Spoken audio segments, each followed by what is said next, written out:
it's wonderful. 3 hours, 10 a.m. until 1 p.m. Right. Yeah. All right. Well, our guest today, her name is Mamie Johnson Atkins, and she is 27 years old, and she is the founder of Pearls in His Presence Ministries. Mamie is also a motivational speaker and the author of this book, The Broken Road Shattered, Identifying and Dealing with the Pain of the Past. Mamie has a heart for the broken and rejected, molested, and those hurt by church and people who have been abused in all aspects. Welcome to the show, Mamie. Thank you for having me. It's good to have you. And it's Savannah, Georgia, right? Yeah, right. We want to make sure Savannah gets there. Yeah. You can call 313-564-5700. Mamie, why did you write this book? I wrote the book. It was motivated. The motivation came from my childhood, my early adulthood, my adolescence, all the things, the difficult things that I went through and had to face. From the age of 5 to 11, I was molested by 7 different people, including 2 females. At the age of 11, I got... You got a time. So right. You were molested, because this is very important, because if people watching right now, you're secretively going through this. Right. You were molested by 7 different people. 7 different people. And 2 of them were females. Wow. Between 5 and 11, 6 years. Any relatives? Yeah, plenty of relatives, and the other were just random men. Random. I would think that I had a sign on my back that said, "Hey, come molest me." I don't understand what it was, And children should be more supervised than I was as well. But at the age of 11, I got enough guts to tell somebody. My whole family, they completely turned on me. My mother, who says she believed me, didn't do anything about it. She left me in the room. She came in and she said, "Mamie, has such and such and whoever been touching you?" And I said, "Yes, Mom." And she walked out the room and she closed the door and she left me there in the corner of that room by myself. And that's when the suicidal thoughts began. At 11, I became in a deep depression.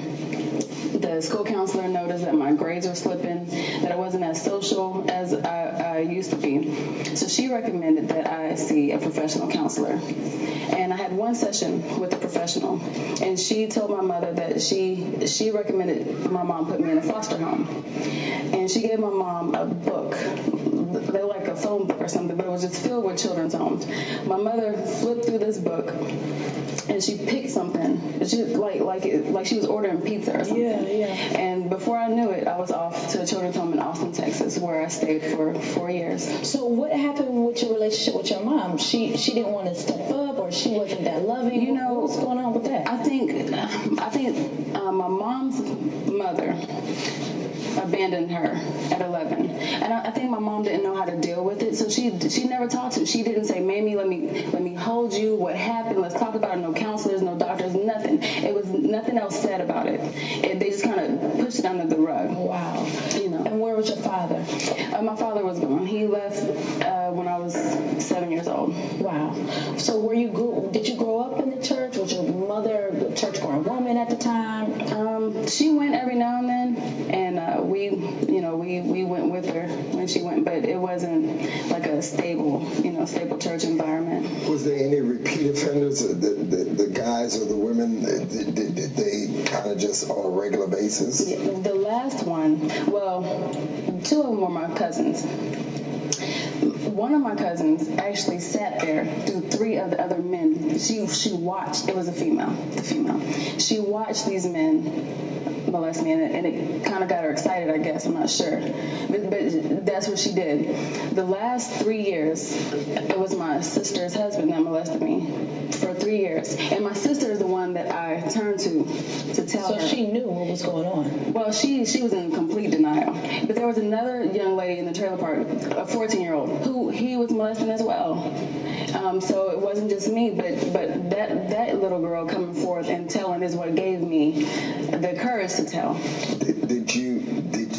At one point, did you think that this was normal behavior? Yeah, I did. And you want to know something? Great mindset. I became sexually active at the age of 12. Wow. And then I also battled with bisexuality because of the females that molested me. I was so confused, and even before I went through my healing process, I had issues with intimacy. I mean, it really, really scarred me.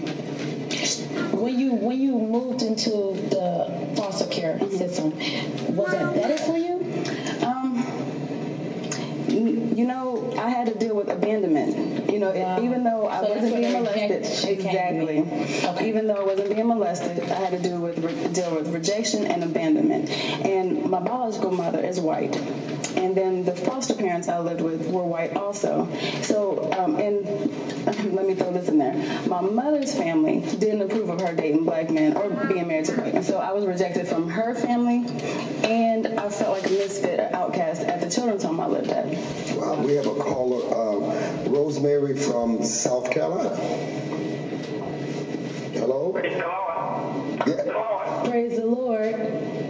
Yeah, I was listening to her conversation, pretty good conversation, but I'm not going to get on that conversation. My purpose is I am dealing with some members at our church. It's some that I dream by a lot. It's some that the Lord have really showed me as snakes.